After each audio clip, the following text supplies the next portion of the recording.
Hello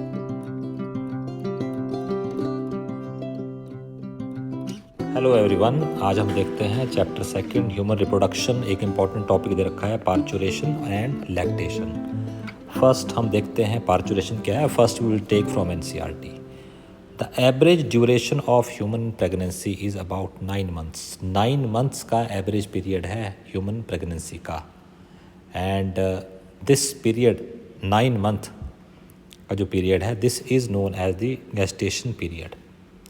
and indeed in human being के अंदर ये पीरियड 266 प्लस माइनस 28 डेज़ का माना जाता है।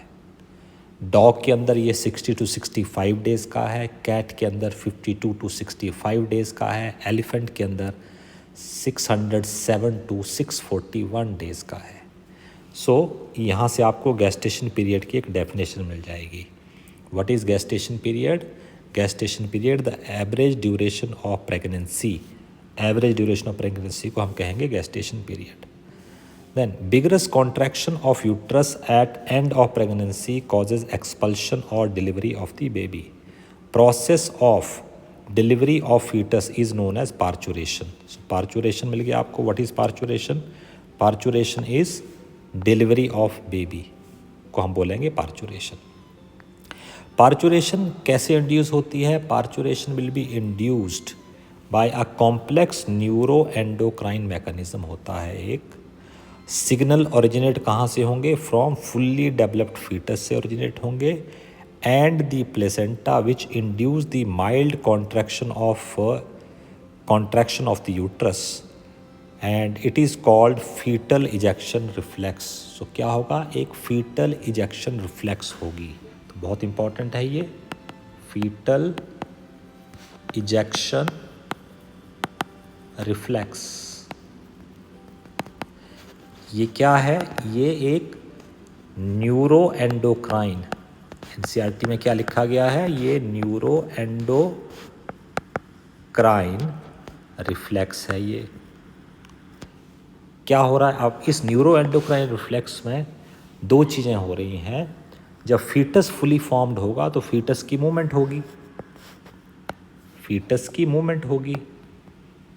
फीटस की मूवमेंट से क्या होगा? Through the neuron stimulus send to the posterior pituitary lobe को जाएगा और वहाँ से रिलीज होगा ऑक्सीटोसिन। अच्छा, मदर जो होगी, मदर में क्या हो रहा है? मदर में ये जो oxytocin they will binds to the receptors. Oxytocin receptor के साथ बाइंड करेगा, यूट्रस के साथ, और यूट्रस क्या करेगा? कॉन्ट्रैक्ट करेगा। अब जैसे यूट्रस कॉन्ट्रैक्ट करेगा तो इसके कारण और ऑक्सीटोसिन बनेगा, more oxytocin will be synthesised. Okay, so fetal ejection reflexes will take place. This triggers release of oxytocin from the maternal posterior pituitary gland. Oxytocin acts on the uterine muscles and cause stronger uterine contraction cause करेगा। इससे क्या होगा? which in turn stimulate further secretion of oxytocin का secretion होगा। The stimulatory reflex between the uterine contraction and oxytocin secretion continues, resulting in stronger and stronger contraction. This lead to the expulsion of the baby from the uterus through the birth canal, and that is known as the parturition. So parturition is taking place through the oxytocin. Soon after the infant is delivered, the placenta is also expelled out from the uterus. इसको हम कहेंगे after birth. क्या कहेंगे इसको हम? After birth. Placenta expelled placenta जो है इसको हम कहेंगे after birth. After birth. Now यहाँ पे क्वेश्चन दे रखा है। What is the question? Question देखिए आपको एनसीईआरटी में क्या दे रखा है? What do you think the doctor injects to induce pregnancy? Pregnancy को इंड्यूस करवाने के लिए डॉक्टर प्रेगनेंसी को इंजेक्ट करता है। डॉक्टर क्या इंजेक्ट करता है? तो इस क्वेश्चन का आंसर क्या होगा? आंसर है डॉक्टर ऑक्सीटोसिन लगाते हैं, और ऑक्सीटोसिन जो लगाया जाता है उसको हम कहते हैं पाइटोसिन। पाइटोसिन, इसका इंजेक्शन देने से, इसको इंजेक्ट करने से प्रेगनेंसी जो कॉन्ट्रैक्शन है यूट्राइन मसल का वो बहुत ज़्यादा होता है। Lactation, what is lactation? आइए लैक्टेशन की बात करते हैं। What is lactation?